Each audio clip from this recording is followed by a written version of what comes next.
pour rendre hommage au nom du Conseil à son ex Yamazaki, représentant permanent du Japon, pour son travail en tant que président du Conseil pour le mois de mars.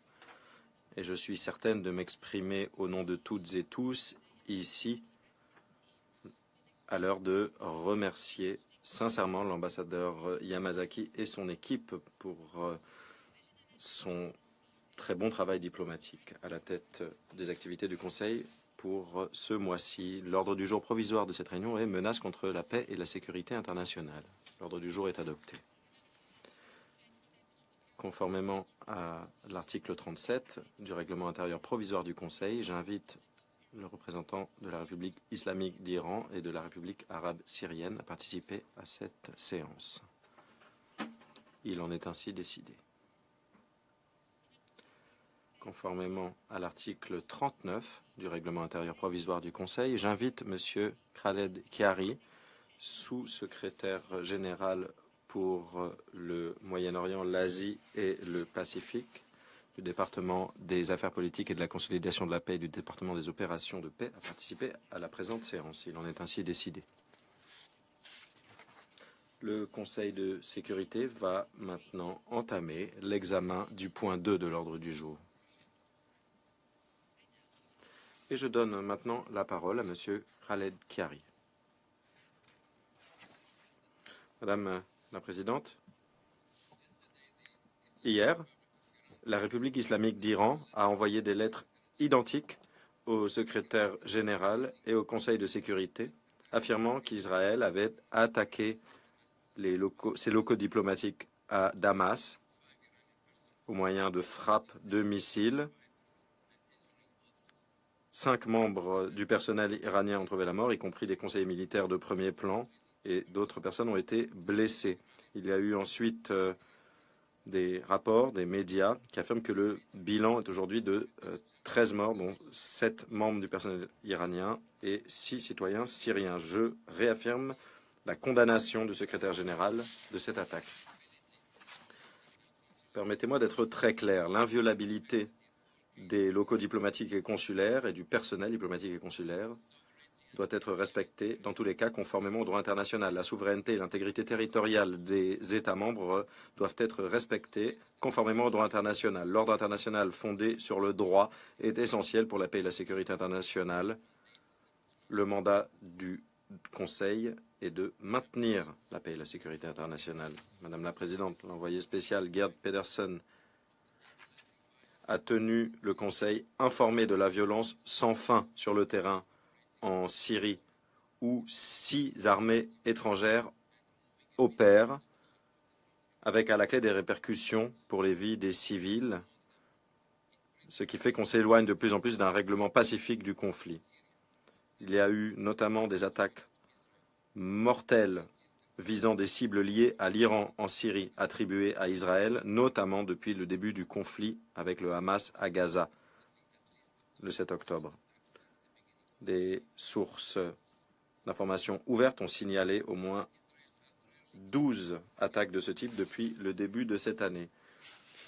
Bien sûr, Israël a rarement revendiqué la responsabilité de ces incidents, mais ses responsables ont reconnu de manière répétée que ces opérations militaires en Syrie avaient lieu et ont suggéré que ces opérations se poursuivraient à l'avenir. Nous appelons le Conseil aujourd'hui, comme nous le faisons chaque mois, à continuer de travailler activement avec toutes les parties concernées pour éviter une escalade supplémentaire et pour éviter que les tensions ne s'accroissent, ce qui mine la paix et la sécurité régionale. Madame la Présidente, permettez-moi de relancer l'appel du secrétaire général à l'attention de toutes les parties concernées à faire preuve de la plus grande retenue et à éviter toute escalade supplémentaire.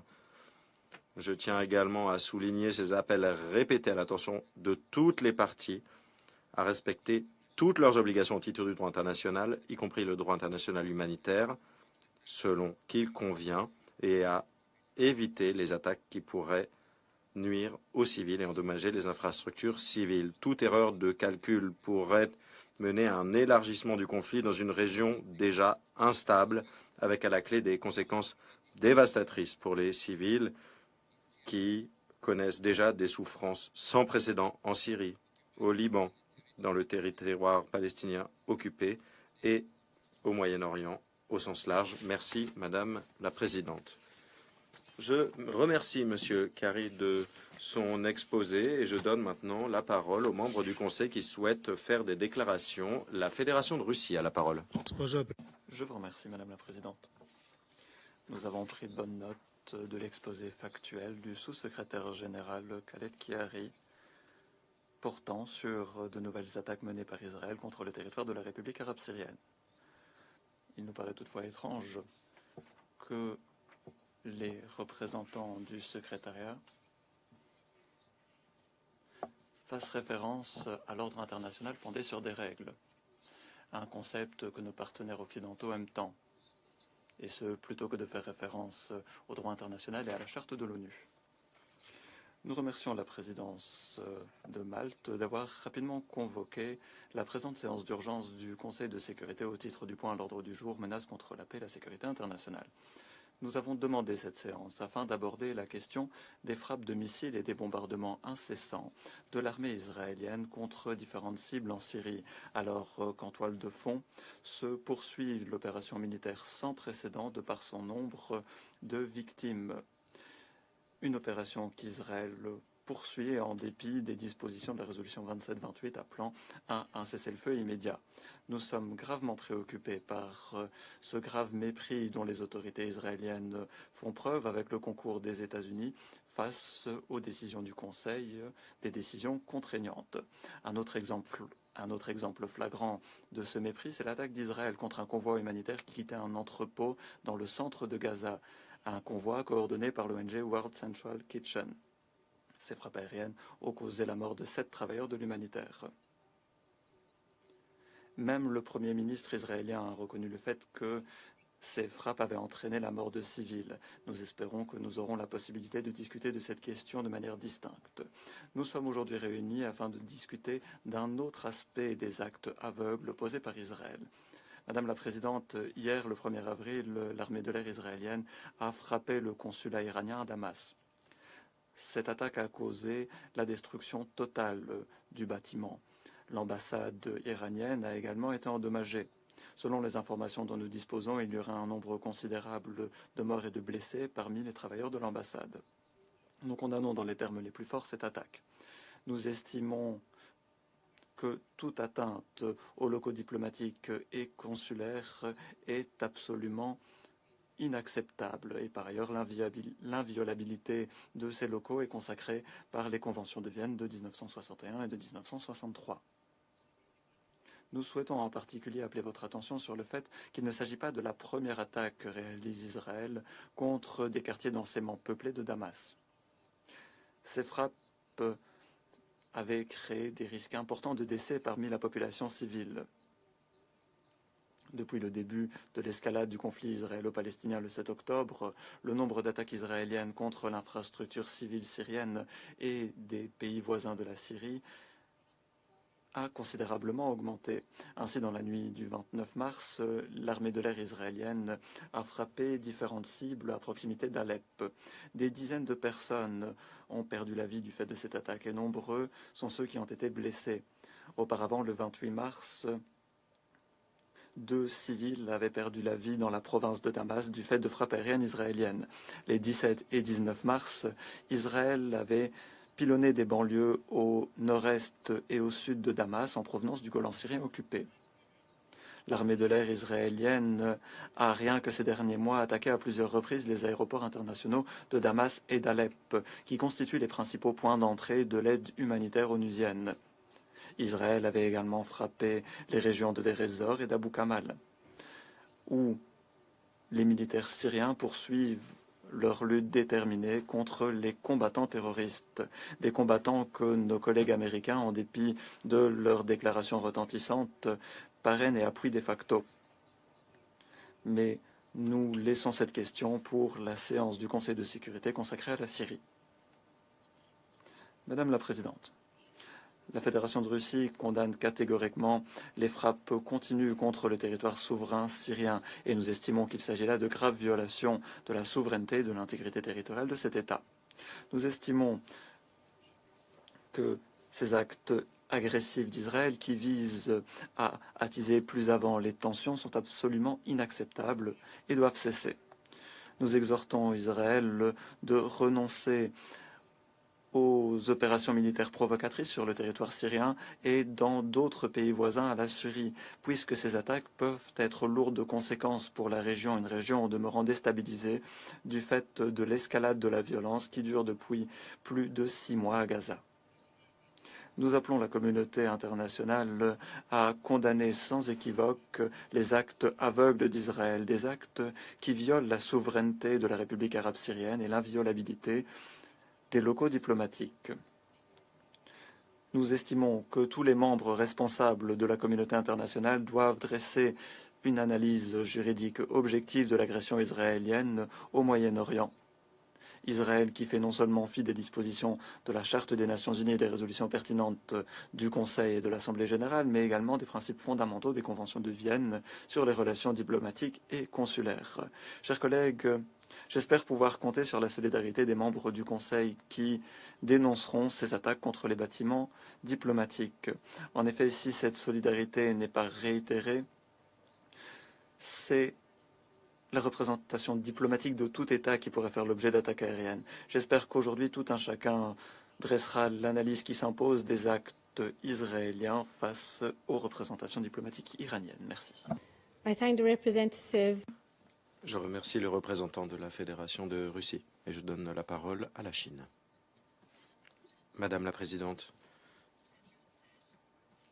à l'entame de mon propos, qu'il me soit permis de féliciter Malte, qui va assurer la présidence du Conseil ce mois-ci. La délégation de la Chine vous assure de son plein soutien. Nous tenons également à féliciter le Japon de son travail à la tête du Conseil le mois dernier. Madame la Présidente, hier, les locaux diplomatiques iraniens à Damas, en Syrie, ont été frappés par une frappe aérienne, ce qui a provoqué la mort de 7 membres du personnel, ce qui a endommagé les locaux. Il s'agit d'une violation de la Charte des Nations Unies et du droit international.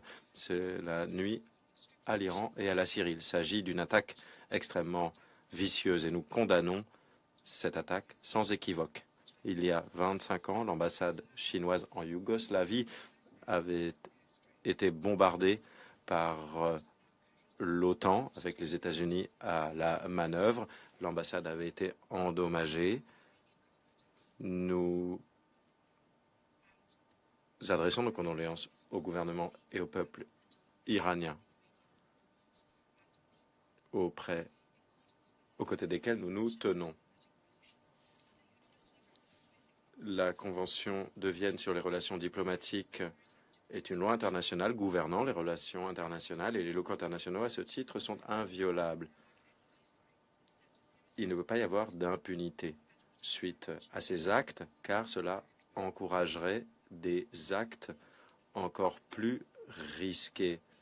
Nous prenons note des protestations et de la condamnation à l'encontre d'Israël, faites par l'Iran, la Syrie et d'autres pays. Nous espérons qu'Israël pourra y répondre. Depuis que le conflit à Gaza a éclaté l'année dernière, nous avons été témoins d'attaques contre des logements, des écoles, des hôpitaux, des locaux humanitaires, des organismes de l'ONU. Et aujourd'hui, ce sont des locaux diplomatiques qui ont été ciblés. Le droit international et les normes fondamentales gouvernant les relations diplomatiques ont été violées à de nombreuses reprises et cette tragédie doit cesser sans délai.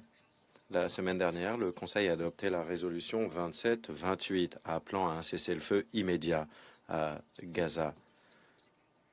Nous appelons la communauté internationale à travailler de concert pour veiller à ce que cette résolution soit mise en œuvre afin que la communauté musulmane n'ait pas à célébrer le mois de Ramadan au milieu des tirs. La situation à Gaza se détériore avec à la clé de graves risques de contagion.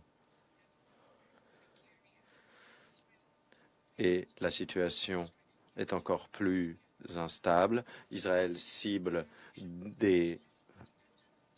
la Syrie et le Liban, ce qui viole la souveraineté et l'intégrité territoriale des pays concernés, ce qui aggrave les tensions dans la région. Ces actions provocatrices pourraient accroître les troubles et mettre en péril la sécurité de la région tout entière. Ces actes doivent cesser immédiatement. La Chine appelle toutes les parties, et notamment tous les pays ayant une influence sur Israël, à déployer tous les efforts pour qu'un cessez-le-feu règne à Gaza et pour rétablir la paix et la stabilité au Moyen-Orient. Je vous remercie, Madame la Présidente. Merci à la Chine. La France a la parole. Madame la Présidente, je tiens tout d'abord à vous féliciter pour votre accession à la présidence de ce Conseil et remercier la délégation du Japon pour son action tout au long du mois de mars. Je remercie M. Chiari pour son intervention. Les frappes d'hier à Damas s'inscrivent dans un contexte de montée continue des tensions en Syrie et dans la région. Depuis l'attaque terroriste du Hamas le 7 octobre, l'Iran et ses partenaires régionaux portent une lourde responsabilité dans cette escalade. Les populations civiles en sont les premières victimes et la sécurité des États de la région est directement menacée par celle-ci. Notre responsabilité collective est donc de tout faire pour apaiser les tensions. Il est nécessaire que l'ensemble des acteurs de la région fassent preuve de retenue. La France continue pour sa part à œuvrer pour prévenir un embrasement régional. En coordination avec ses partenaires, elle est mobilisée en faveur d'une désescalade au Conseil de sécurité et partout où cela est nécessaire. C'est le cas au Liban, où elle met en garde contre toute volonté d'escalade. Il est urgent que les parties travaillent à la pleine mise en œuvre de la résolution 1701. Nous incitons, par notre dialogue avec les parties, à une cessation des hostilités. La FINUL a un rôle crucial à jouer dans ce contexte et nous saluons son action dans ces conditions difficiles. Face à la situation très préoccupante en mer Rouge et dans le golfe d'Aden, la France rappelle son attachement à la liberté de navigation. Elle condamne fermement les actions déstabilisatrices menées par les Houthis qui doivent cesser. Elle continuera à assumer ses responsabilités pour assurer la sécurité en mer Rouge. Enfin, en Syrie, la France appelle à la mise en œuvre de la résolution 2254 adoptée à l'unanimité par ce Conseil et déplore le refus du régime de Damas, soutenu par ses alliés russes et iraniens, de s'engager dans un processus politique crédible et inclusif.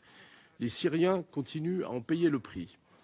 Madame la Présidente, la France œuvre pour éviter l'escalade dans la région, en Syrie, au Liban, au Yémen, ainsi que pour apporter une réponse politique et humanitaire à la crise à Gaza. Je vous remercie.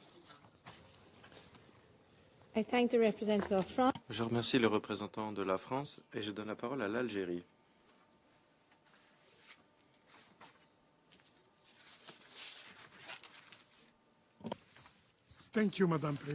Merci, Madame la Présidente. Je tiens à féliciter Malte,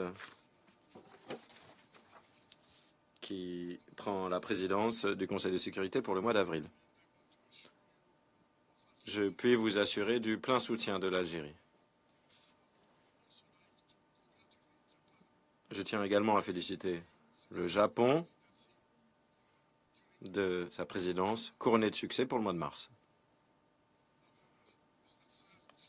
Je me remercie M. Khaled Khiari de son exposé.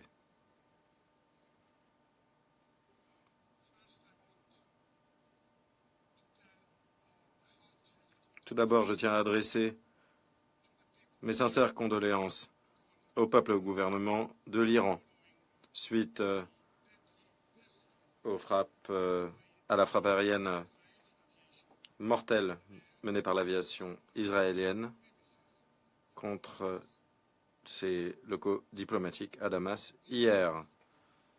Cette attaque représente une violation flagrante du droit international et notamment de l'inviolabilité des locaux diplomatiques et consulaires tels qu'énoncés par la Convention de Vienne sur les relations diplomatiques et la Convention de Vienne sur les relations consulaires. Cette grave atteinte aux obligations internationales de la puissance occupante israélienne ne peut être justifiée ou tolérée. Nous devons nous exprimer énergiquement face aux implications risquées de ces provocations qui pourraient mener à un accroissement des tensions avec à la clé des conséquences régionales et mondiales. Le timing de cette attaque face à la pression internationale, s'agissant d'un cessez-le-feu à Gaza, avec la résolution du Conseil de sécurité 27-28, est le signe d'un mépris délibéré des appels à une cessation des hostilités lancés par l'ensemble de la communauté internationale. L'objectif de cet acte délibéré est évident. Riposter aux pressions internationales en attisant les tensions, ce qui ne fait que prolonger les tueries de Palestiniens en raison de calculs politiques internes. Il est évident que cet acte dangereux pourrait faire basculer l'ensemble de la région dans un conflit. Ce qui montre que la puissance occupante israélienne croit pouvoir agir dans l'impunité et être au-dessus du droit international.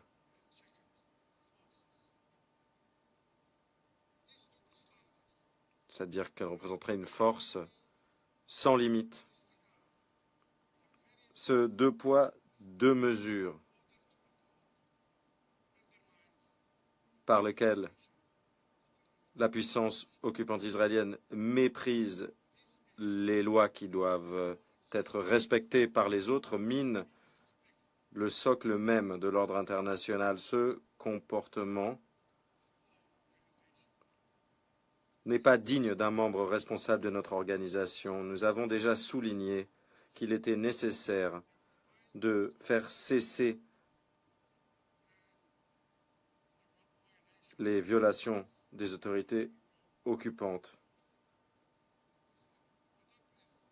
et leur atteinte au droit international. Madame la Présidente, le Conseil de sécurité de l'ONU doit riposter fermement et de manière décisive face à cette mise en doute des principes fondamentaux de la souveraineté des États, du caractère sacré des locaux diplomatiques et du respect de l'intégrité territoriale. L'intégrité de notre ordre international est en jeu.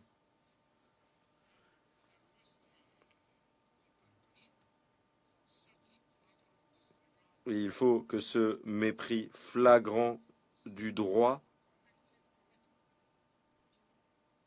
appelle une réponse pour renforcer notre engagement collectif à le faire respecter. L'alternative est très claire. Soit on fait respecter les principes de la Charte des Nations Unies des droits internationaux, soit on bascule dans le chaos et l'insécurité avec une contagion régionale. Et il est grand temps pour nous d'agir de manière déterminée. Je vous remercie. Je remercie l'Algérie. Je donne la parole à la Slovénie. Thank you very much. Je vous remercie, Madame la Présidente. Je souhaite à mon tour vous féliciter d'endosser la présidence. Je vous félicite, vous et l'ensemble de la délégation de Malte. Et je remercie également le Japon d'avoir mené à bien nos travaux au cours du mois de mars. Je remercie le sous-secrétaire général Kerry de son exposé.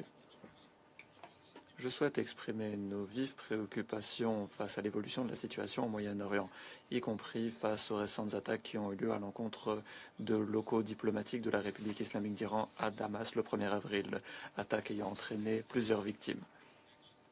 Nous condamnons les attaques contre les locaux diplomatiques. Ces attaques sont inacceptables et injustifiables. Je souhaiterais à ce titre vous faire part de 3 observations. Tout d'abord, la Slovénie est vivement préoccupée par l'escalade dont nous sommes témoins dans la région et par les risques de contagion. La situation dévastatrice à Gaza a, au demeurant, une incidence grave sur la situation le long de la ligne bleue et en mer Rouge. Nous sommes également témoins d'autres incidents extrêmement préoccupants dans la région, y compris l'incident qui a eu lieu à Damas hier. Nous estimons que les tensions doivent être désamorcées. Il convient de veiller à la désescalade. Nous appelons toutes les parties à faire montre de retenue. Nous appelons à ce que soit respectée la résolution 2728 du Conseil de sécurité. Un cessez-le-feu à Gaza contribuerait à atténuer les tensions dans toute la région. Deuxièmement, tous les États membres de l'ONU sont tenus de respecter les principes de la Charte des Nations Unies et en particulier son article 2 concernant le règlement des différends internationaux par des moyens pacifiques et sur le non-recours à la force. Les interprétations arbitraires n'ont pas leur place. Les mêmes normes s'appliquent à tous les États membres de l'ONU. Nous appelons par conséquent toutes les parties à faire montre de retenue à l'heure d'avoir recours à des supplétifs qui pourraient alimenter les tensions régionales ou provoquer des tensions. Nous sommes préoccupés par le discours provocateur qui prévaut dans différents pays et dans le chef de certains acteurs. Et nous mettons en garde contre le fait que tout mauvais calcul pourrait donner lieu à des conséquences inimaginables. Troisièmement, nous appelons toutes les parties à respecter le droit international. Toutes les activités militaires devraient être entreprises conformément au droit international, y compris au DIH. Nous le soulignons, toutes les parties concernées doivent pleinement respecter le droit international régissant les relations diplomatiques et consulaires. Monsieur le Président, une escalade dangereuse au Moyen-Orient ne va dans l'intérêt de personne. Ces crises géographiquement distinctes mais liées pourraient converger. La population de la région a suffisamment souffert, qu'il s'agisse de la population palestinienne, israélienne, yéménite, syrienne, libanaise, iranienne ou autre. Nous devons ériger en ordre de priorité leur intérêt. Et c'est pour cette raison qu'il est crucial que le Conseil envoie un message clair à toutes les parties pour qu'elles fassent montre de retenue en commençant par respecter la résolution 2728 exigeant un cessez-le-feu.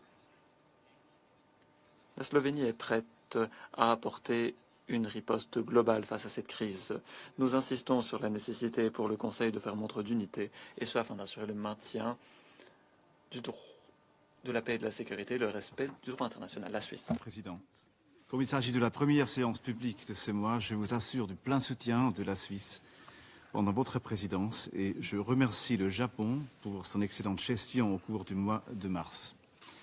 Madame la Présidente, nous remercions le sous-secrétaire général pour le Moyen-Orient, Khaled Riari, pour son intervention, détaillant les événements d'hier à Damas. La Suisse condamne la frappe aérienne contre le consulat de l'Iran à Damas, qui a fait plusieurs morts et blessés. Cette frappe accroît considérablement le risque d'une escalade majeure dans la région.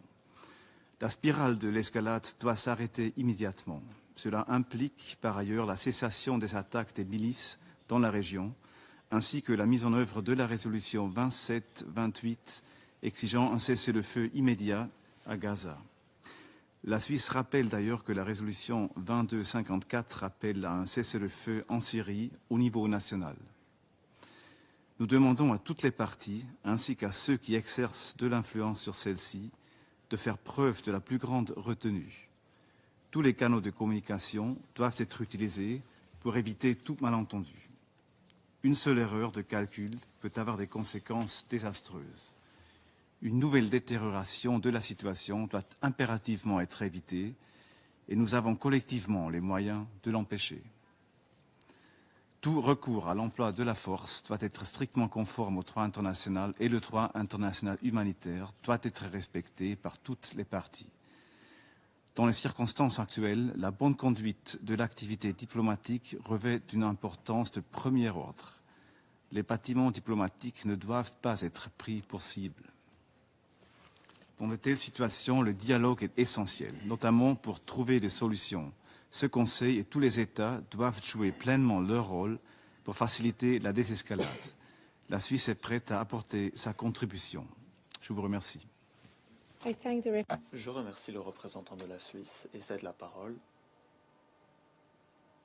à la République de Corée. Je vous remercie, Madame la Présidente.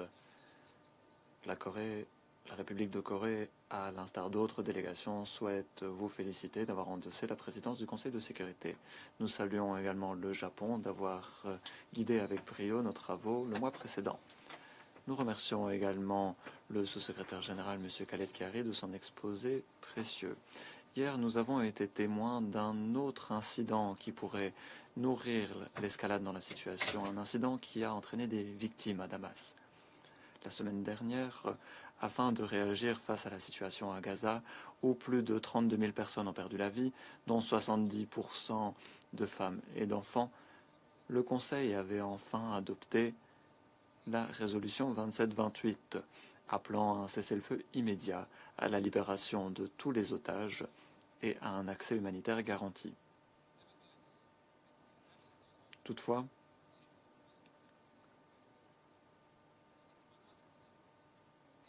et alors que la résolution 2728 n'est pas mise en œuvre, nous avons été témoins d'un autre incident dans un pays voisin hier, ce qui nous concerne au plus haut chef compte tenu des tensions considérables qui règnent dans la région. Lors de nos discussions concernant la région, et ce depuis le 7 octobre, les membres du Conseil de sécurité ont pu forger un consensus s'agissant du fait que la situation ne devrait pas embraser les zones voisines. L'incident qui a par conséquent eu lieu à Damas est d'autant plus préoccupant dans le contexte de la situation régionale en lien avec la situation à Gaza. Nous prenons également note avec préoccupation du fait que de tels incidents pourraient avoir le potentiel de toucher le Liban également. Nous sommes particulièrement indignés du fait que cette attaque ait visé des locaux consulaires. Nous souhaitons réitérer que ces attaques sont contraires au droit international et aux normes internationales. Il est impératif que tous les États membres respectent les missions consulaires, tant en temps de guerre qu'en temps de paix. Madame la Présidente, l'histoire nous enseigne que des événements inattendus peuvent se commuer en tragédies irrémédiables. Nous sommes de plus en plus préoccupés par l'apparition de nouveaux points chauds qui pourraient donner lieu à de nouvelles tragédies dans la région. Et ce sont les civils qui souffrent au premier chef lors de telles tragédies, comme nous avons pu le voir à Gaza. Compte tenu de l'histoire, ma délégation souscrit à l'appel lancé par d'autres membres du Conseil en faveur d'une retenue dont toutes les parties doivent faire montre. Et nous souhaitons dire nos préoccupations marquées concernant toute escalade éventuelle. Des tragédies irrémédiables futures peuvent être évitées si les parties concernées font montre de la retenue nécessaire. Je vous remercie. Je remercie le représentant de la République de Corée et cède la parole au représentant de la Sierra Leone. Madame la Présidente, je vous remercie d'avoir convoqué la présente séance. Permettez-moi à mon tour de féliciter Malte d'avoir endossé la présidence du Conseil de sécurité au mois d'avril. Nous remercions et saluons le Japon de sa présidence couronnée de succès au mois de mars. Nous nous félicitons de la présence des représentants de l'Iran et de la Syrie à la présente séance. Nous remercions également le sous-secrétaire général, M. Khari, des informations qu'il nous a communiquées. D'emblée, la Sierra Leone souhaite insister sur l'importance de la nature sacro-sainte de la Charte des Nations Unies, de ses principes, y compris les principes énoncés au paragraphe 4 de l'article 2.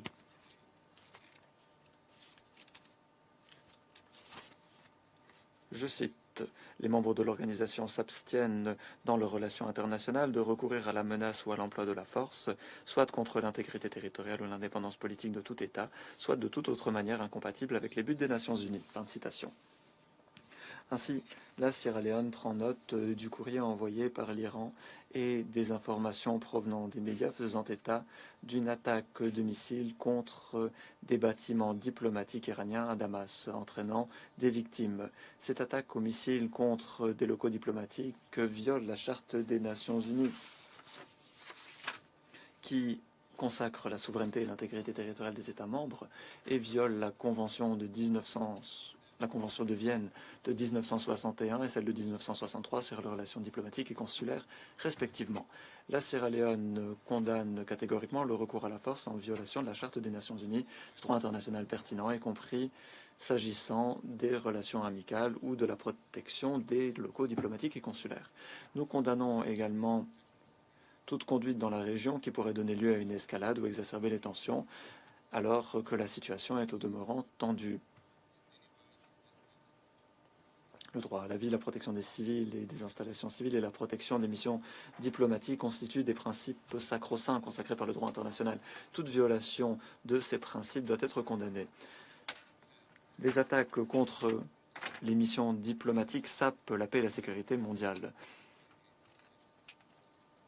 La protection requise et notamment l'inviolabilité des locaux diplomatiques et consulaires, doit être assurée en tout temps afin d'assurer la sécurité des diplomates et agents consulaires et promouvoir des relations amicales et pacifiques entre États. Madame la Présidente, s'agissant des hostilités qui ont cours à Gaza, en dépit de l'adoption de la résolution 2728, qui exige un cessez-le-feu immédiat à l'occasion du mois du Ramadan à Gaza, un cessez-le-feu qui devrait donner lieu à un cessez-le-feu durable, la Sierra Leone exprime son vif regret alors que cette résolution n'est pas respectée par les parties au conflit. Il convient de répéter que les parties au conflit ont l'obligation de respecter les exigences claires du Conseil de sécurité. Elles sont exhortées à pleinement mettre en œuvre les résolutions 2712, 2720 et 2728 adoptées par le Conseil depuis le début du conflit à Gaza. Les États disposant d'une influence sont une fois encore appelés à appliquer les pressions nécessaires sur les parties afin qu'elles mettent en œuvre ces résolutions. Nous rappelons également les mesures conservatoires adoptées par les CIJ le 26 janvier 2024 dans le cadre de l'affaire portée par l'Afrique du Sud à la Cour. Nous rappelons également l'ordonnance du 28 mars 2024 sur une demande de modification de l'ordonnance du 26 janvier 2024 donnant lieu à des mesures conservatoires.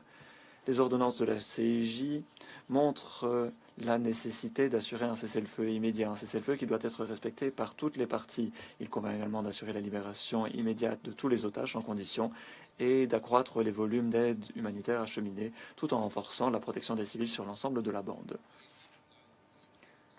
Alors que les parties ne respectent pas et ne mettent pas en œuvre les résolutions du Conseil de sécurité, en particulier la 2728, nous regrettons d'apprendre que des frappes aériennes ont tué 7 travailleurs de l'humanitaire de World Central Kitchen, forçant cette organisation caritative à suspendre l'acheminement d'aide humanitaire vitale ce mardi à Gaza.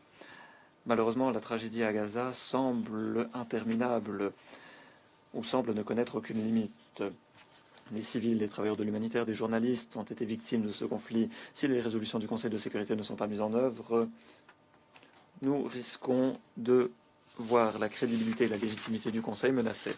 En conclusion, Madame la Présidente, la Sierra Leone appelle à la retenue et à la désescalade afin d'éviter une détérioration supplémentaire de la situation à Gaza et au Moyen-Orient. Nous insistons sur l'importance d'appliquer toutes les résolutions pertinentes du Conseil de sécurité ainsi que sur l'importance de coopérer afin de remédier aux menaces contre la paix et la sécurité dans la région par des moyens diplomatiques. Je vous remercie. Merci à la Sierra Leone. Le Japon a la parole. Merci Madame la Présidente. Étant donné qu'il s'agit de la première séance d'information de ce mois-ci, permettez-moi de saisir cette occasion afin de remercier tous les membres du Conseil du soutien qu'ils ont apporté au Japon à l'occasion de sa présidence. Nous souhaitons à Malte et à son ambassadrice, Madame Fraser, plein succès à l'occasion du mois d'avril. Vous pouvez compter sur notre plein soutien. Je souhaite également remercier le sous-secrétaire général Chiari de son exposé. Bien que les faits sur le terrain n'ont pas encore été confirmés, le Japon suit avec une vive préoccupation la situation après des frappes aériennes contre des locaux diplomatiques iraniens à Damas qui auraient causé la mort d'au moins 7 personnes, y compris de représentants officiels iraniens. Madame la Présidente, nous sommes vivement préoccupés par la situation ô combien instable au Moyen-Orient. À ce titre, tout conflit supplémentaire pourrait donner lieu à une plus vaste escalade et à une plus large confrontation. Le Japon appelle par conséquent toutes les parties concernées à faire preuve de la plus grande retenue et à éviter tout acte déstabilisateur. Ce dont nous avons aujourd'hui désespérément besoin, c'est de stabilité. Le Japon demeure engagé à faire tout ce qui est en son pouvoir en travaillant en étroite coopération avec les autres membres du Conseil et avec d'autres grandes parties prenantes afin d'éviter que la situation ne se détériore plus avant, afin de rétablir la sécurité et la stabilité et trouver des solutions pérennes permettant de mettre un terme à la crise dans la région. Je vous remercie. Je remercie la représentante du Japon et donne la parole au Royaume-Uni. Merci, Madame la Présidente. Permettez-moi de féliciter Malte de son accession à la présidence du Conseil au mois d'avril et je félicite le Japon de son travail à la tête du Conseil au mois de mars. Je remercie également le sous-secrétaire général Kerry de son exposé sur les frappes qui ont eu lieu ce lundi à Damas. Nous souhaitons insister sur l'importance de respecter l'inviolabilité des locaux diplomatiques et d'assurer la protection du personnel diplomatique et consulaire afin d'assurer la bonne tenue des relations diplomatiques. La sûreté et la sécurité des locaux diplomatiques et du personnel diplomatique constituent un principe fondamental régissant les relations diplomatiques. Madame la Présidente,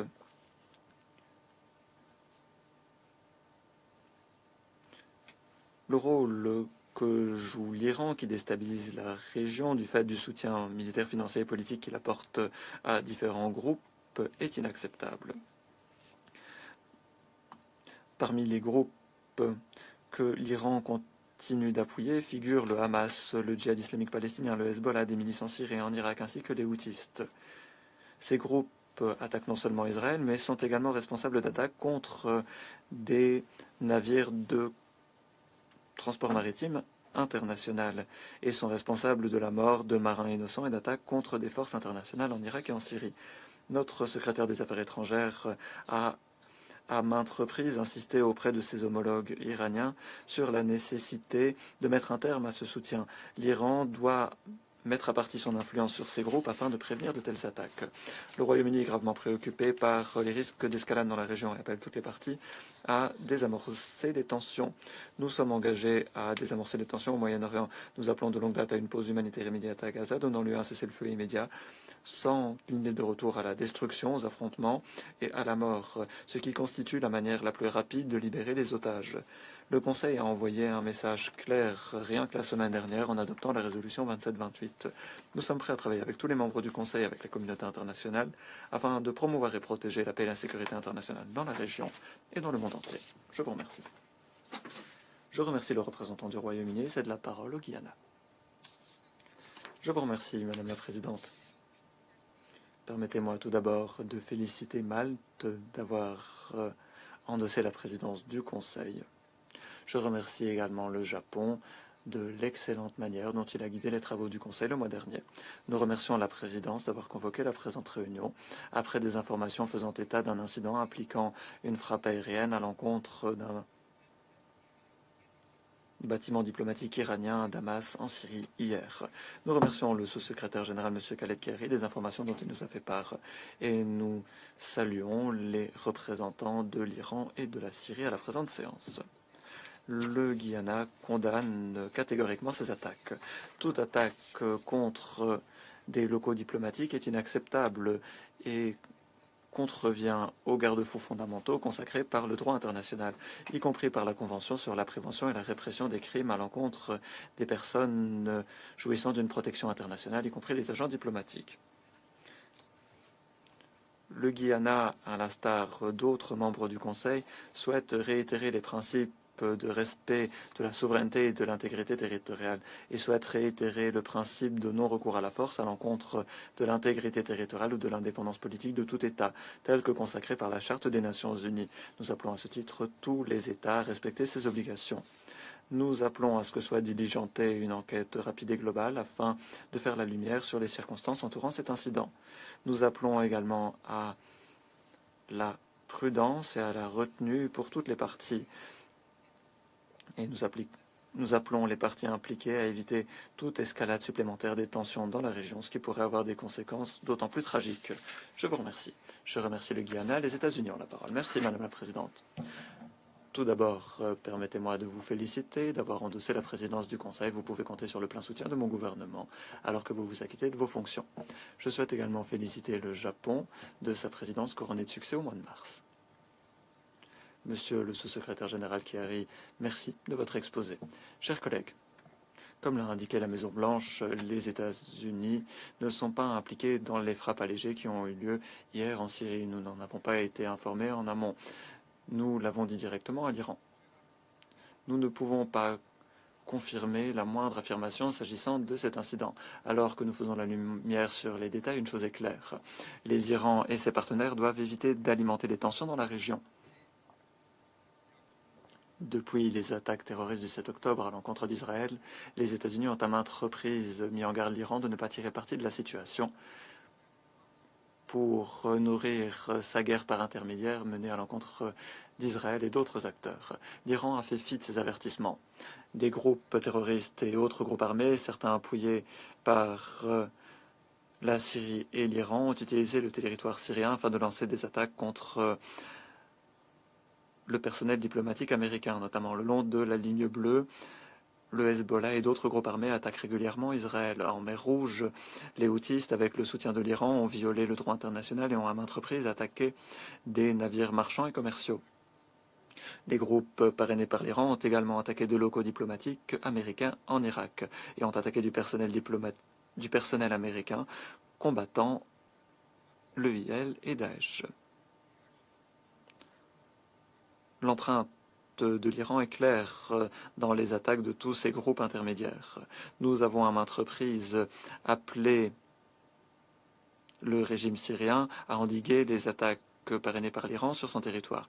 Nous avons également exprimé nos préoccupations s'agissant de l'utilisation du territoire syrien pour mener des attaques contre des pays voisins. Par exemple, le 21 mars, un jet israélien aurait intercepté une cible qui se dirigeait vers Israël en provenance de la Syrie. Et à maintes reprises depuis le 7 octobre, nous avons été témoins de tirs de missiles, de tirs de drones et d'autres engins lancés depuis le territoire syrien en direction d'Israël, notamment en provenance du Golan syrien occupé. Nous avons appelé à ce que des mesures soient prises pour protéger le personnel luttant contre Daesh et l'EIL en Syrie et en Irak. Nous n'hésiterons pas à défendre notre personnel et nous répétons les avertissements précédemment adressés à l'Iran et à ses supplétifs pour qu'ils ne tirent pas parti de la situation. L'Iran ne doit pas utiliser cette attaque dont nous n'étions pas informés pour reprendre ces attaques contre le personnel américain. Alors que nous continuons d'en apprendre davantage au sujet de cet incident, il est clair que tous les membres du Conseil devraient répéter que tous les États, y compris l'Iran et la Syrie, ont la responsabilité d'éviter toute escalade, de cesser d'armer et équiper les groupes armés et de cesser d'appuyer tout groupe qui contribue à l'instabilité dans la région. Soyons clairs, nous n'avons pas encore d'informations quant à l'état du bâtiment qui a été frappé à Damas. Toute attaque contre un bâtiment qui s'avérait être un bâtiment diplomatique préoccuperait les États-Unis. Les bâtiments diplomatiques ainsi que leurs biens, ainsi que les résidences diplomatiques officielles doivent être protégés, même lors de conflits armés et particulièrement en temps de conflits armés. Comme je l'ai mentionné précédemment, nous sommes également préoccupés par les informations selon lesquelles des groupes et dirigeants terroristes auraient été présents dans ces bâtiments. Et nous sommes préoccupés du fait que l'Iran continue de former et équiper des terroristes et autres extrémistes. Chers collègues, nous sommes attristés et gravement préoccupés par les informations indiquant une frappe des forces de défense israéliennes contre un convoi de Central World Kitchen. Ces faits nous rappellent qu'Israël doit en faire bien davantage afin de protéger le personnel et les installations humanitaires à Gaza. Il est inacceptable et inexplicable que, après 6 mois de conflit, le mécanisme de déconfliction ne fonctionne toujours pas. Nous appelons à ce qu'une enquête rapide et complète soit diligentée à ce sujet. De tels faits ne doivent jamais se reproduire. Je vous remercie. Je remercie le représentant des États-Unis. C'est de la parole à l'Équateur. Merci beaucoup, Madame la Présidente. Tout d'abord, je tiens à féliciter Malte pour son accession à la présidence du Conseil pour avril. Je vous souhaite plein succès et je vous assure du plein soutien de ma délégation. Je tiens également à saluer la présidence japonaise du Conseil de sécurité pour le mois de mars. Je remercie le sous-secrétaire général Khaled Kari de son exposé. L'Équateur condamne toutes les atteintes à l'encontre des missions et des représentations diplomatiques et consulaires, ainsi que toutes les atteintes à la sécurité et à l'intégrité des missions et des représentants des organisations internationales, intergouvernementales et les personnels de ces organisations. Nous condamnons tous les actes de violence, quels que soient leurs auteurs. Nous reprenons à notre compte les déclarations du secrétaire général sur l'attaque qui a visé la représentation diplomatique iranienne, événement qui non seulement contrevient aux principes consacrés par le droit international qui régit le comportement entre les États, mais qui a également coûté la vie à nouveau de civils et qui a à nouveau détruit des infrastructures. Ma délégation réaffirme sa position. Rien ne justifie ce type d'attaque. Nous réaffirmons toutes les obligations de tous les États, conformément au droit international, à respecter l'immunité et l'inviolabilité des locaux diplomatiques et consulaires, ainsi que les dispositions de la Convention de Vienne sur les relations diplomatiques de 1961 et les relations consulaires de 1963. Toute violation de ces principes et du droit international représente un incident grave qui met en péril des vies, qui cause des préjudices et entrave la promotion des valeurs partagées par la communauté internationale. C'est pourquoi l'Équateur espère que ces actes feront l'objet d'une enquête en bonne et due forme et nous espérons que les auteurs rendront des comptes et seront traduits en justice. En outre, nous réaffirmons notre préoccupation face aux actes de ce type dans un contexte géopolitique mondial extrêmement complexe. Ces actes peuvent exacerber les tensions et peuvent servir de déclencheurs d'actes aux conséquences imprévisibles pour la paix et la sécurité internationale. C'est pourquoi nous continuons à appeler les États à faire preuve de la plus grande retenue. Merci beaucoup. Je donne la parole au Mozambique. Je vous remercie. Madame la Présidente, permettez-moi tout d'abord de réitérer nos plus sincères félicitations à votre endroit et à l'endroit de votre pays et à l'heure où vous accédez à la présidence du Conseil de sécurité pour le mois d'avril.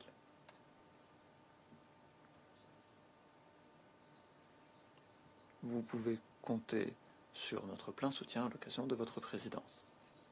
Nous souhaitons également dire notre gratitude au Japon pour sa présidence réussie du Conseil de sécurité au mois de mars.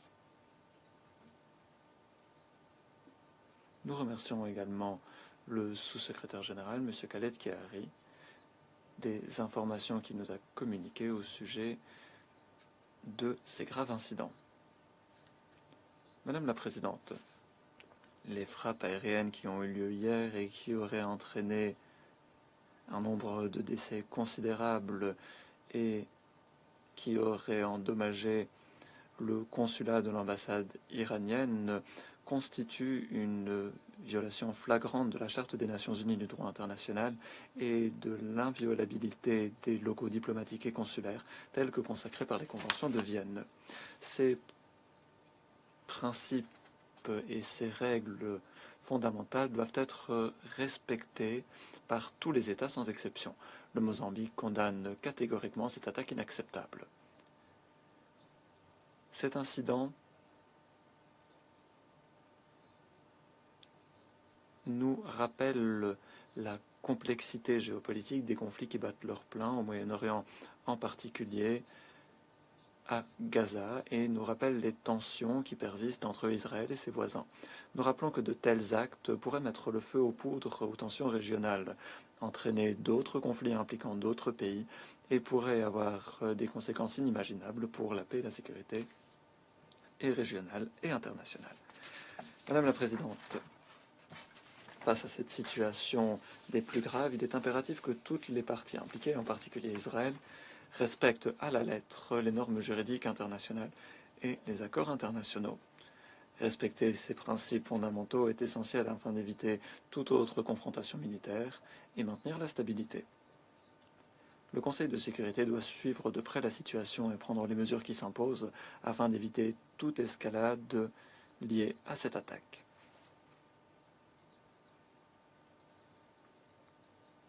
Nous répétons l'appel que nous avons déjà lancé précédemment pour que les membres du Conseil redoublent d'efforts de sorte à trouver une solution pérenne au conflit au Moyen-Orient, conformément aux résolutions pertinentes du Conseil et de l'Assemblée générale.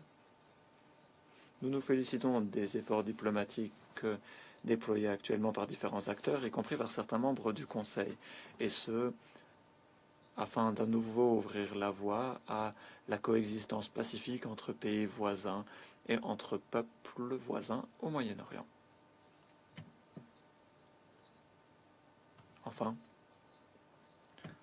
œuvrons ensemble afin d'assurer la paix et la stabilité au Moyen-Orient en tenant compte des préoccupations légitimes de toutes les parties impliquées. Je vous remercie. Je remercie le représentant du Mozambique. Je vais maintenant prononcer une déclaration en ma qualité de représentante de Malte.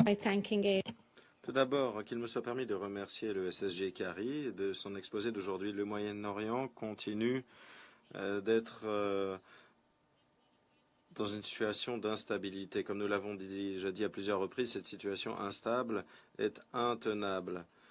Toutes les parties devraient se concentrer sur la baisse des tensions, mais nous sommes toutes et tous témoins du fait que c'est un cap contraire qui est suivi. Les frappes aériennes menées contre le consulat iranien à Damas hier soir ne représentent que le dernier épisode d'une longue série d'événements extrêmement troublants.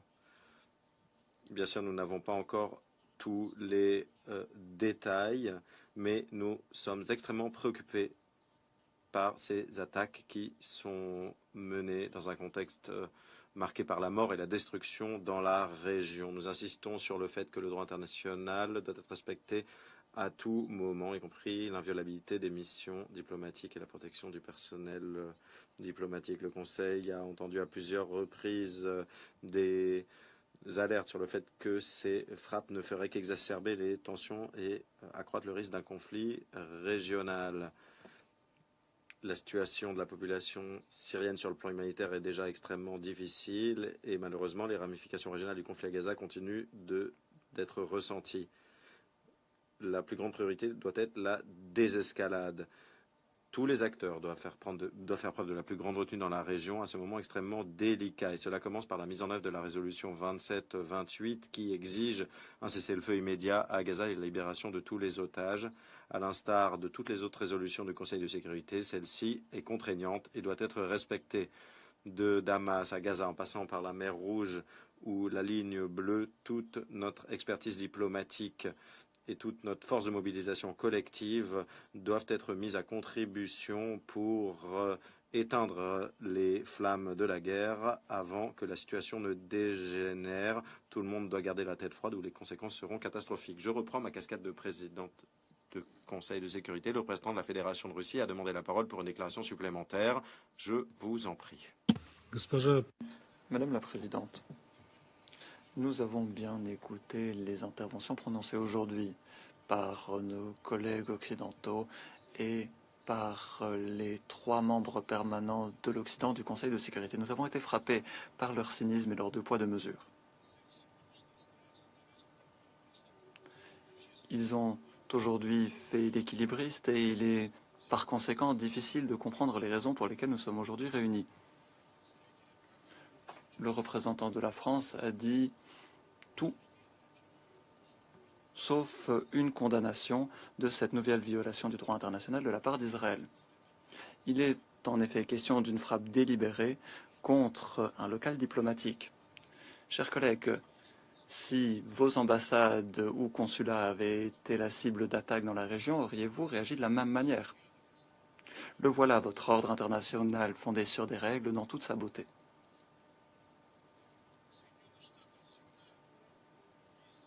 Les États-Unis disposent toujours d'informations directes, des informations dont ils sont fiers, car grâce à leurs services de renseignement, ils peuvent tout savoir en premier. Et voilà ce qui nous étonne, les États-Unis n'ont toujours pas obtenu de confirmation de données vérifiées s'agissant des frappes réalisées par Israël à l'encontre de l'ambassade israélienne. Quelle surprise! Mais je dois dire que je ne vous crois pas.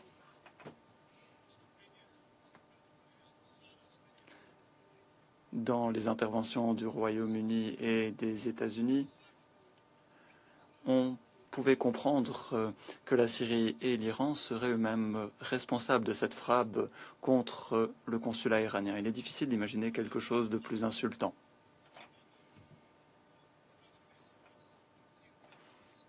Il ne faut pas appeler les autres à promouvoir la désescalade lorsque sa propre responsabilité est engagée. Toute escalade de la situation serait votre responsabilité. Merci. Je remercie le représentant de la Fédération de Russie. Je donne maintenant la parole à la République islamique d'Iran.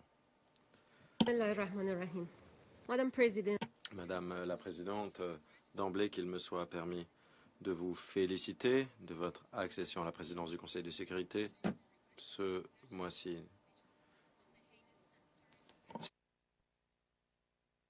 La Fédération aussi a demandé l'organisation de cette réunion suite aux attaques cruelles contre le consulat iranien en violation flagrante du droit international. Nous remercions le SSG Cari de son exposé. Madame la Présidente, hier, nous avons signalé en urgence au Conseil de sécurité une autre violation flagrante du droit international par Israël dans le territoire syrien. Nous avons envoyé une lettre le 1er avril 2024. Nous avons dit que nos locaux diplomatiques ont été ciblés par le régime israélien.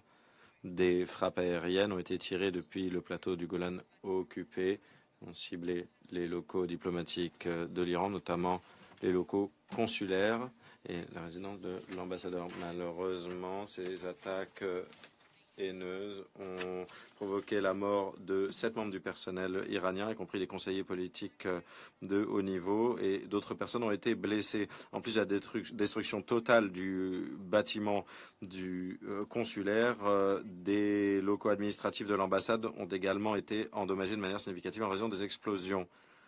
Le bilan humain définitif et précis est toujours incertain, vu que l'ensemble des locaux ont été détruits et que des individus sont toujours piégés dans les décombres. Madame la Présidente, la République islamique d'Iran condamne fermement ces crimes odieux et ces attaques terroristes lâches. Le régime israélien s'est rendu coupable d'une violation flagrante de la Charte des Nations Unies, du droit international, de la souveraineté, de l'indépendance et de l'intégrité territoriale de la République arabe syrienne.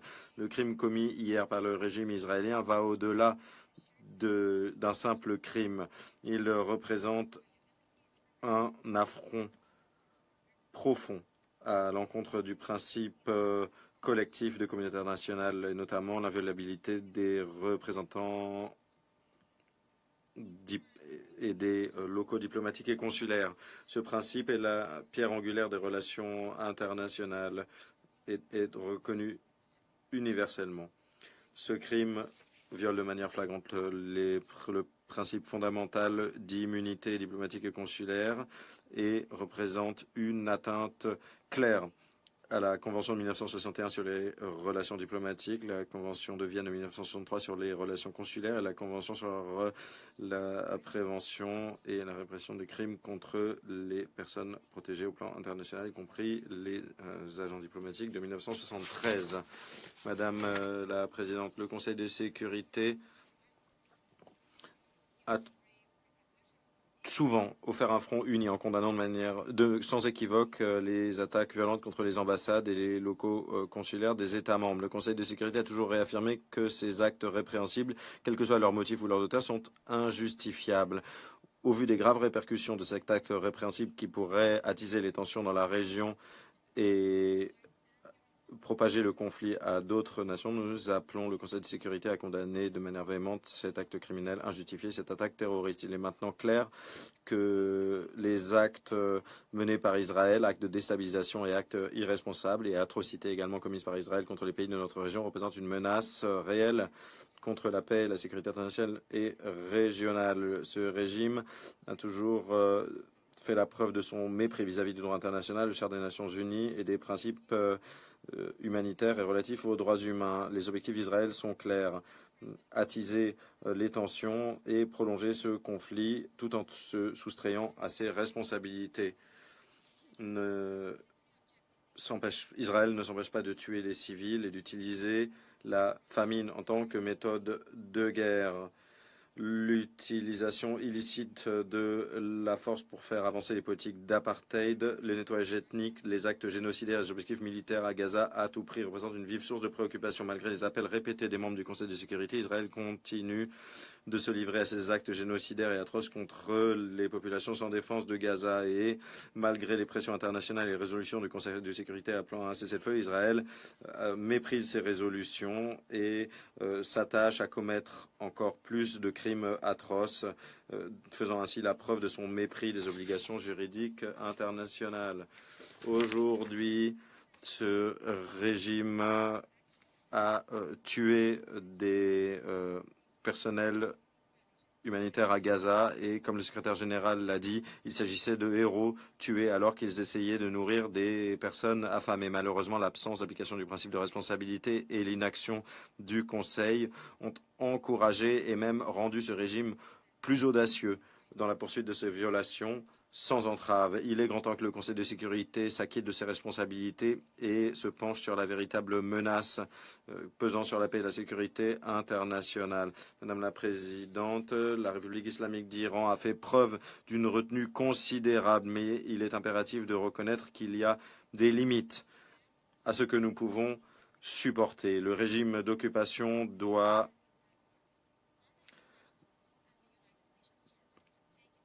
faire face aux conséquences de ces actes. L'Iran se réserve le droit légitime et inhérent au titre du droit international et à la Charte des Nations Unies à formuler une riposte décisive face à ces actes répréhensibles. Madame la Présidente, les représentants des États-Unis et du Royaume-Uni ont une nouvelle fois tenté de nier leur responsabilité face à la situation actuelle en Syrie et dans la région en rejetant la faute sur l'Iran. Nous réfutons ces allégations. L'Iran ne cherche jamais à contribuer à la contagion du conflit dans la région et ne cherche pas à attiser les tensions. Malgré le fait que nous exprimions nos préoccupations s'agissant de la contagion des tensions dans la région, les États-Unis tentent d'utiliser de manière indue la situation pour déstabiliser la Syrie et la région. Les États-Unis sont responsables de tous les crimes commis par le régime israélien. Les actes sauvages et génocidaires commis à Gaza n'auraient pas pu exister sans un consentement explicite et sans un appui complet sur le plan politique, financier et militaire, ainsi que sans le partenariat des États-Unis. De manière paradoxale, les États-Unis parlent beaucoup trop de la protection des civils à Gaza et expriment leurs préoccupations s'agissant des violations du droit humanitaire. Et dans le même temps, les États-Unis ont bloqué le Conseil de sécurité pendant plus de 6 mois et l'ont empêché de prendre des mesures urgentes et adaptées pour faire cesser la guerre à Gaza. Si les États-Unis se soucient véritablement des civils et respectent le droit international humanitaire, les États-Unis devraient s'abstenir de rejeter la faute sur l'Iran et obliger le régime israélien à mettre en œuvre la résolution appelant à un cessez-le-feu. S'agissant des allégations du Royaume-Uni, au lieu de rejeter la faute sur les autres, le Royaume-Uni devrait faire face à ses propres erreurs et corriger ces politiques néfastes qui ont nui aux populations de la région. Les souffrances de longue date des populations palestiniennes qui se sont poursuivies pendant plus de 70 ans remonte aux politiques coloniales du Royaume-Uni. Je vous remercie, Madame la Présidente. Je remercie la République islamique d'Iran et je donne la parole à la République arabe syrienne. Merci, Madame la Présidente. D'emblée, qu'il me soit permis de vous féliciter de votre accession à la présidence du Conseil ce mois-ci. Je remercie également votre prédécesseur, le représentant permanent du Japon, ainsi que son équipe qui a conduit les travaux du Conseil avec brio au mois de mars. Ma délégation tient également à remercier les délégations de la Fédération de Russie et de la Chine de leurs efforts consentis pour convoquer cette réunion d'urgence du Conseil de sécurité. Madame la Présidente, à l'occasion d'un nouvel épisode dans la longue série des attaques israéliennes contre mon pays, la Syrie, environ 5 heures heure locale à Damas, le 1er avril, les forces d'occupation israéliennes, en plein jour, ont lancé une attaque barbare depuis le Golan syrien occupé dans le quartier des ambassades de la capitale de la Syrie, Damas. Cette agression barbare a provoqué la destruction de l'ensemble des locaux, a provoqué la mort et des blessures de toutes les personnes qui étaient à l'intérieur, y compris des personnes iraniennes et syriennes, sans compter des passants. Ces attaques ont ciblé des locaux consulaires et ces locaux se trouvent dans une zone densément peuplée avec énormément de civils. Ils se retrouvent à proximité immédiate de missions étrangères et d'organisations internationales, y compris le Programme alimentaire mondial. Il y a également des cliniques, des facultés de l'université de Damas, ainsi que des locaux d'entreprise. Cette zone vitale abrite des milliers de civils tous les jours et des civils ont été gravement blessés suite à cette agression terroriste qui représente un précédent dangereux. Il s'agit d'une grave violation des conventions et des normes internationales qui garantissent la protection et l'immunité des locaux diplomatiques et du personnel diplomatique. Toute attaque contre ces derniers contrevient aux conventions de Vienne sur les relations diplomatiques et consulaires et sur la convention sur la répression, la prévention des attaques contre les personnes protégées sur le plan diplomatique, y compris les agents diplomatiques. Madame la Présidente, au cours des derniers jours, ces attaques hystériques menées par Israël ont touché des installations et des infrastructures civiles, notamment à Alep. Cela a provoqué la mort et les blessures chez un nombre de civils et de personnel militaire. Il y a eu également des préjudices matériels concernant des biens publics et privés. Cela représente des atteintes flagrantes au droit international humanitaire et aux buts et principes de la Charte des Nations Unies. Ces attaques ont coïncidé avec des attaques lancées par des groupes et des organisations terroristes actifs dans le nord-est de la Syrie. Il y a eu l'utilisation de drones contre la population civile à Alep et dans les zones rurales environnantes. Les attaques israéliennes ont également coïncidé avec des attaques terroristes menées par Daesh dans l'est du pays. Cela prouve bien la distribution des rôles entre les autorités israéliennes et leurs supplétifs terroristes. Madame la Présidente, les autorités d'occupation israéliennes n'auraient pas donné leur aval à cette attaque contre des locaux diplomatiques protégés au titre du droit international ou une attaque contre d'autres infrastructures civiles comme des aéroports, des ports ou des zones résidentielles sans l'appui des États-Unis. Les États-Unis protègent Israël et lui permettent d'agir dans l'impunité, lui permettent de se livrer à des atrocités. En témoignent les crimes brutaux commis contre les populations palestiniennes depuis plus de 6 mois. En outre, ce gouvernement s'est empressé d'affirmer que la résolution 2728 n'était pas contraignante et n'imposait pas de nouvelles obligations à Israël s'agissant du cessez-le-feu. Il s'agit d'un mépris flagrant de ces plus de 33 000 civils palestiniens qui ont perdu la vie. 33 000 personnes, je le répète, en majorité des femmes et des enfants. Cela concerne également les 173 membres de l'UNRWA et membres d'organisations internationales dont nous avons entendu parler aujourd'hui, ciblés par Israël 7 de ces membres d'ONG ont été tués par Israël. Et le représentant des États-Unis n'a pas condamné ces actes.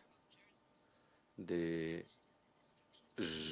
nombreux journalistes ont également été tués. Des établissements scolaires, des lieux de culte, des logements et des locaux de l'ONU ont également été détruits. Les autorités d'occupation israéliennes et leurs partenaires américains sont pleinement responsables de ces attaques et de leurs répercussions sur la paix et la sécurité régionale et internationale. Ils sont responsables de l'escalade sans précédent et de l'instabilité sans précédent dans la région. La Syrie vous met en garde contre la poursuite de ce type d'attaque et nous appelons les Nations Unies à faire la preuve de leur responsabilité et à condamner les attaques menées de manière répétée par Israël. Vous devez agir immédiatement pour faire cesser ces attaques, pour empêcher qu'elles ne soient répétées et pour que les auteurs rendent des comptes. Le Conseil de sécurité, selon nous, a échoué à s'acquitter de ses responsabilités en raison du rôle joué par les États-Unis qui mine la sécurité collective et les principes même qui ont présidé à la fondation de l'ONU. Ce qui pourrait faire penser qu'il serait inutile de s'appuyer sur le droit international ou la légitimité internationale pour faire valoir nos droits. Mais cela ne nous dissuadera pas de faire les choix que nous faisons ou d'adopter nos positions en faveur de la création d'un État palestinien indépendant avec Jérusalem pour capitale. Nous continuerons de nous efforcer de récupérer le Golan syrien occupé et libérer tout notre territoire de la présence militaire illégale et de la présence de supplétifs et d'organisations terroristes. Merci, Madame la Présidente. Je remercie le représentant de la République arabe syrienne. Il n'y a pas d'autres noms inscrits à la liste des orateurs. La séance est levée.